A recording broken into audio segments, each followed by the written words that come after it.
Welcome to the hottest movie review on the internet today, the A-List Review. I'm your host, the Game Changer, Wes Troop, and I'm on vacation this week, so I thought it would be a great time to go back into the A-List archives and check out some reviews. And this is a film that was one of the biggest movies of 2019. It gained many Oscar nominations, as you'll see later. My review of the 2019 psychological thriller, Joker, coming up now.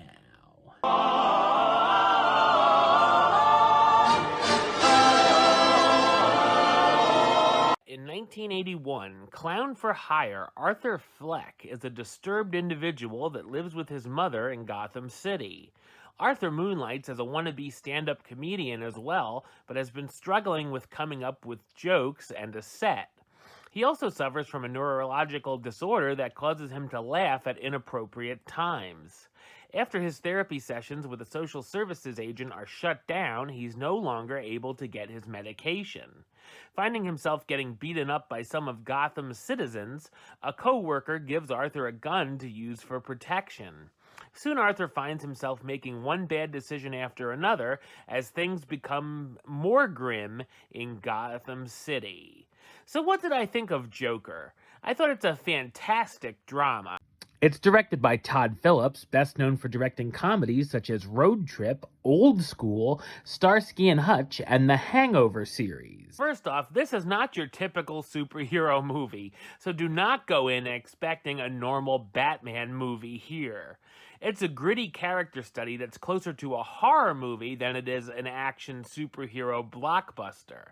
It's not connected to the current DC universe, or what's left of it these days. I kind of look at it as a what-if project. Obviously, this isn't the first time we've seen the Joker character on the big screen, but I feel it's unfair to compare this version to, say, Heath Ledger's interpretation, because they're played so differently and given different material, and this dives deeper into the insanity of the character.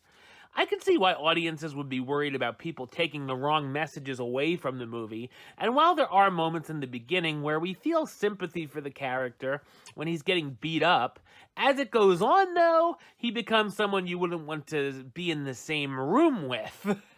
There are 3 violent and bloody scenes that make you feel uncomfortable, as they should. I definitely feel that this is the scariest version of the character I've seen, and I found myself frightened with what he'd do next. There are a number of very tense moments that had me on the edge of my seat as well. It also can be rather odd and bizarre at times, which certainly works, and there's a number of scenes where you'll be scratching your head at what you're seeing.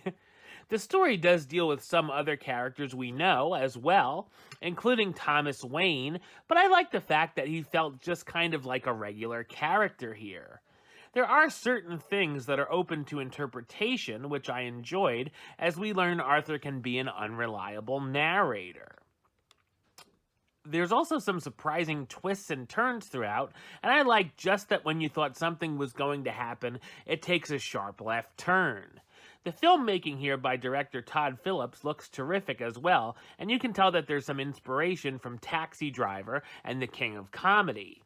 Joaquin Phoenix does a spectacular job here as Arthur Fleck / Joker, the mentally ill man going through a downward spiral and is ready to snap. Also in the cast, Robert De Niro as Murray Franklin, the host of a Gotham nighttime television talk show who plays clips of Arthur's comedy act and makes fun of him.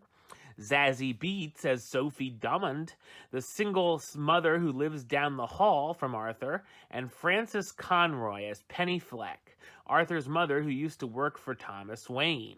It was nominated for 11 Academy Awards, including Best Sound Mixing and Editing, Makeup and Hairstyling, Film Editing, costume design, cinematography, adapted screenplay, best director for Phillips, best picture, and won best original score and best actor for Joaquin Phoenix. Joker is a project that is one of my favorite films of the year and takes a big chance with the character, the story, and the rating, and it definitely pays off. Number-wise, I'm going to give it, get that drum roll ready, because I'll give it a 10 out of 10, which gives it the A-list rating of A-list approved. That's right, it gets the A-list seal of approval. Alright, well that's the show. I'll be back with another review very soon. But until then, don't forget to subscribe right here on YouTube. youtube.com/westside515. Like the show on Facebook, facebook.com/WestTroopAlist. And of course, you can follow me on the Twitter, Instagram, and Letterboxd @WestAlist. Until next time, Troop